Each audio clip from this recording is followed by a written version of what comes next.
महाराज जी के आज के विशेषांक में रक्षा सूत्र परिवार के सभी सदस्यों का हार्दिक स्वागत है।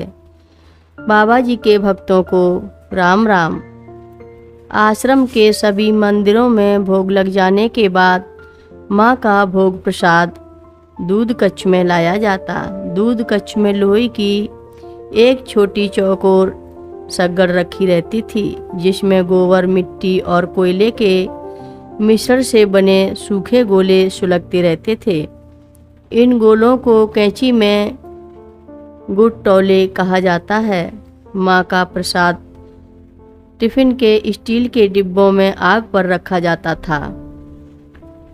यह वही बर्तन थे जो महाराज जी के भोग के लिए प्रयोग में लाए जाते थे। माँ के भोजन का कोई निश्चित समय नहीं होता था। यह सब दर्शनार्थियों की संख्या पर निर्भर करता। भोजन का समय निकल जाने पर छोटी माताजी माँ को भोजन ग्रहण करने के लिए संदेश भिजवाती, लेकिन उनका प्रयास असफल ही रहता। माँ सबको दर्शन देने के बाद ही उठती थीं। स्पष्टीकरण जैसा देते हुए मुस्कुराती और कहती, देख तो मैं क्या करूं? लोग इतनी दूर से महाराज जी के लिए प्रेम से आते हैं, आने में बहुत कष्ट उठाते हैं, कितना पैसा खर्च करते हैं, उनसे मुझे मिलना बहुत ज़रूरी है। कभी कभी तो प्रसाद पाने के दिन में 2:30-3 बज जाते। माँ अधिकतर सभी व्यंजनों को थाली में एक साथ मिलाकर पाती थी। प्रसाद पाते समय भी माँ का ध्यान कहीं दूर रहता था। मीठे पदार्थों में भंडारे के भोग की खीर पसंद थी और बाल्यकाल से ही दही जलेबी बहुत प्रिय थी।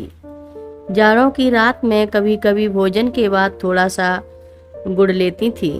शाम के समय दोनों माँ आश्रम में बगीचे के पास या यज्ञशाला की सीढ़ियों पर बैठ जाती। आश्रम में आए हुए भक्तगण माँ के इंतजार में बगीचे की सूखी पत्तियां उठाने लगते। कोई भक्त महाराज जी की शिला के चारों ओर सफाई करने लगते। माँ के आते ही सभी लोग अपना अपना काम छोड़कर उनके चारों ओर बैठ जाते।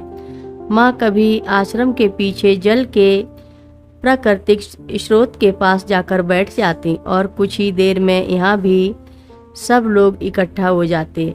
अंधेरा होने से पहले दोनों माँ रसोई की ओर चली जाती, जहाँ महिलाएं शाम की सब्जी की तैयारी कर रही होती। कभी दोनों माँ भी उनके साथ बैठ जाती और सबके मना करने पर भी बीनने सुधारने लगती या आलू छीलने लगती। सभी के मन में माँ के सानिध्य की लालसा रहती। सब्जी काटते हुए उन्हें माँ के अनमोल वचन भी सुनने को मिलते। माँ की छोटी से छोटी बात में भी कोई न कोई संदेश समाहित होता। विशेषकर प्रसाद बनाने में माँ विचारों की शुद्धता और भगवान के स्मरण का महत्व बार बार बताती। आश्रम में संध्या की आरती सायं 6 बजे होती है। इस समय माँ अपने कक्ष में चली जाती और सभी माइयाँ प्रार्थना के लिए मंदिर में आ जाती। प्रार्थना के पश्चात हम लोग रात्रि प्रसाद के लिए भोजन कक्ष में जाते और माँ प्रसाद पाने दूध कक्ष में चली जाती। रात्रि भोजन के बाद माँ दूध में थोड़ा सा रामदाना अवश्य लेती थी। महाराज जी ने एक बार माँ से कहा था, अम्मा सब आहार दूषित हो जाएंगे, रामदाना ही शुद्ध बचेगा। तू और मैं रामदाना लेंगे। रात्रि विश्राम के लिए अपनी कुटिया में जाने से पहले माँ कुछ देर के लिए गलीचे वाले कमरे में बैठती थीं। आश्रम में रहने वाली वृद्ध माइयाँ जो दिन भर सेवा में व्यस्त रहती, अब आकर माँ के साथ बैठती। यहाँ सब लोग महाराज जी के साथ बिताई अपने अपने अनुभव बताते, जिनमें महाराज जी के साथ की गई यात्राओं का वर्णन भी सम्मिलित होता। इस समय मर्यादा की सीमा कुछ हद तक कम हो जाती। सबका माँ के प्रति सखा भाव होता।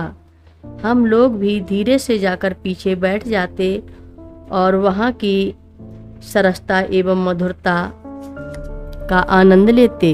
वहाँ मुझे पुरानी भक्त माइयों ने बताया कि जब वह महाराज जी के दर्शनों के लिए आती थीं तो महाराज जी उनसे कहते, यहाँ क्या कर रहे हो? माँ के पास अंदर जाओ, राम से अधिक राम कर दासा। हर रोज महाराज जी की कथाएं सुनने के लिए रक्षा सूत्र चैनल को सब्सक्राइब करें, शेयर करें और लाइक करें। घंटी बजाना ना भूलें। कमेंट बॉक्स में लिख भेजें, जय नीव करोरी बाबा जी महाराज। सभी भक्त मिलकर बोलो, नीव करोरी बाबा जी महाराज की जय जय बोलो, सिद्धि माता की जय बोलो।